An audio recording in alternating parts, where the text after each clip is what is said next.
Good morning dear student. जो कल हमने लेसन शुरुआत की थी, फोर्थ लेसन पॉलिटिकल साइंस का +2 आर्ट के लिए सत्ता के वैकल्पिक केंद्र का, उसके लगभग मैंने कल 4 पॉइंट क्लियर किए थे। बाकी के बचे हुए पॉइंट मैं आज क्लियर कर रहा हूँ। तो उसी क्रम में आगे बढ़ते हुए हम आज की शुरुआत करते हैं। और 5 पॉइंट भारत तथा चीन के बीच तनाव के प्रमुख कारण हैं कि भारत और चीन के बीच तनाव किन कारणों से हैं। तो इसमें पहला कारण है कि सीमा विवाद की सीमा का पूर्ण तरीके से निर्धारण नहीं किया गया है, और एक कह सकते हो कि कोई इस तरीके की बाउंड्री लाइन नहीं है। दोनों एक पॉइंट निश्चित किया गया है और दोनों सेनाओं को निर्देश दिए गए हैं कि भाई वो उनसे करीब 10 से 20 किलोमीटर के पीछे रहेंगे, कोई भी उस पॉइंट के पास नहीं आएगा।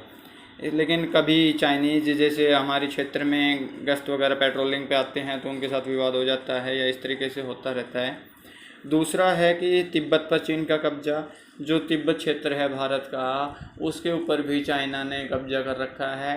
तो उस आधार पर भी भारत और चाइना के बीच कह सकते हो कि तनावपूर्ण स्थिति बनी रहती है, या कभी कोई जो बैठक वगैरह या कोई मुद्दा उठाया जाता है तो उसमें फिर वही तिब्बत का इस तरीके के मुद्दे उठाए जाते हैं।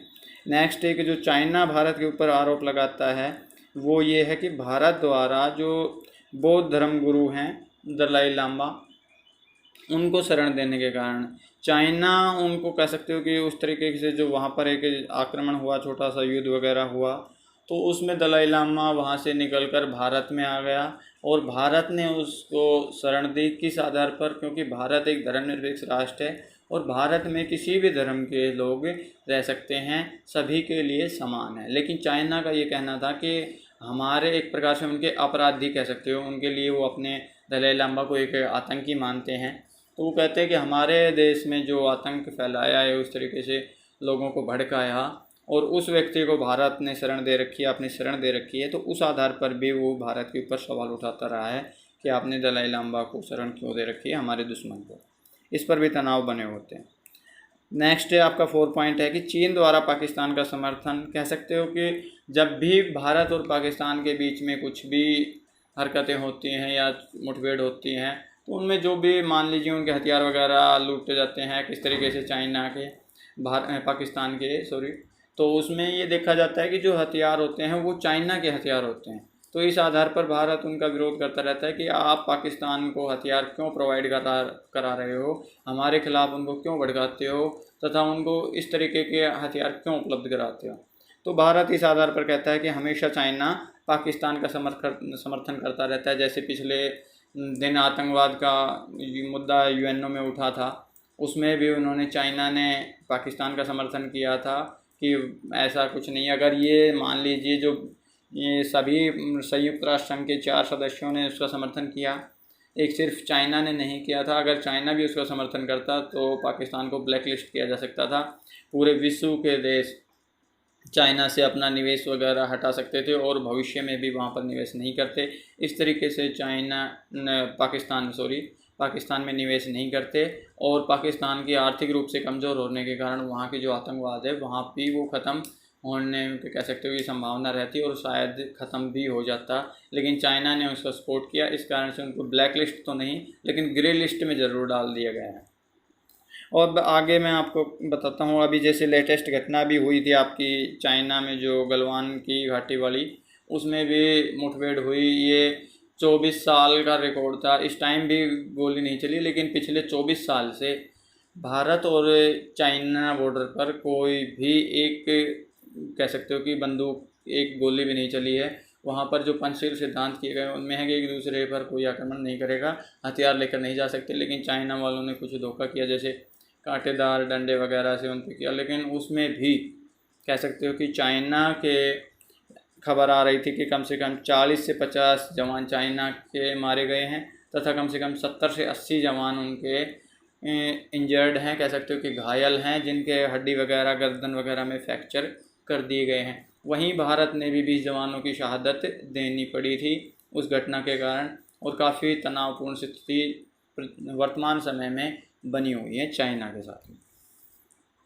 अब नेक्स्ट पॉइंट आपका लेते हैं कि मैंने इसको शायद पहले भी बताया था आपको कल वाले में भी, लेकिन आज फिर बता देता हूँ कि आयोग, मंत्री परिषद और संसद, न्यायालय, बैंक वगैरह, ये मैंने बताया था कि चाइना यूरोपीय संघ ने अपने अलग से न्यायालय बना रखा है, अलग से बैंक बना रखा है, अलग से न्यायालय है, आयोग भी हैं, जिनका कैसे क्या होता है वो थोड़ा मैं बता देता हूँ कि भाई क्या होता है। यूरोपीय संघ जो आयोग है उसमें कुल 20 सदस्य होते हैं। इन सदस्यों का चुनाव 4 वर्ष के लिए किया जाता है कि 4 वर्ष के बाद ये रिटायर्ड हो जाते हैं। ऐसे ही मंत्रिपरिषद में है, मंत्रिपरिषद के जो सदस्यों की संख्या है वो लगभग 27 होती है, क्योंकि यूरोपीय संघ के सदस्य भी लगभग देश जो हैं वो भी 27 हैं, तो लगभग हर देश से एक सदस्य लेने की कोशिश की जाती है मंत्रिपरिषद के लिए।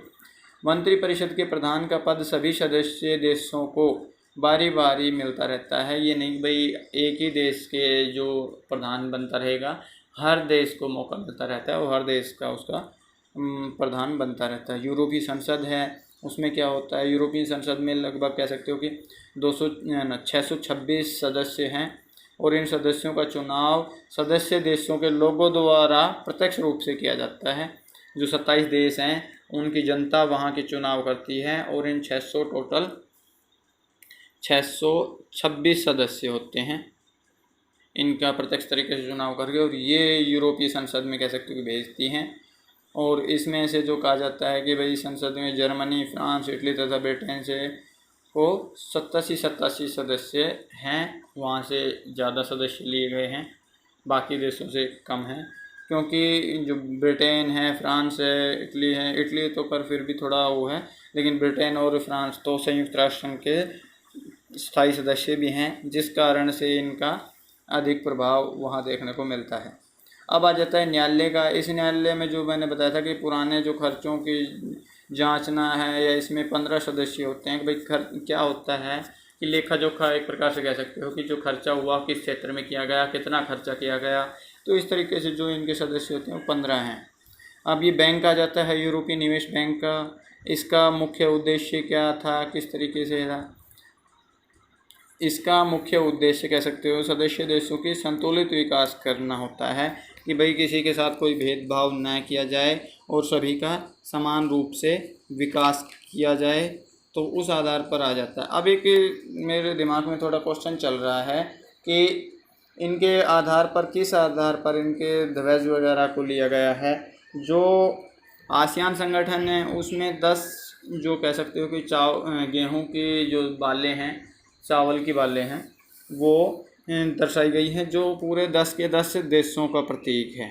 जबकि एक यूरोपीय संघ के ध्वज हैं उसमें 27 देश शामिल हैं। तो यहाँ पर एक कह सकते हैं गोल्ड स्टार जो बने हुए हैं, ऐसे स्टार का एक घर है पूरा, और वो इस यूरोपीय संघ के 27 देशों को दर्शाता है कि भाई यूरोपीय संघ में 27 देशों का समूह है।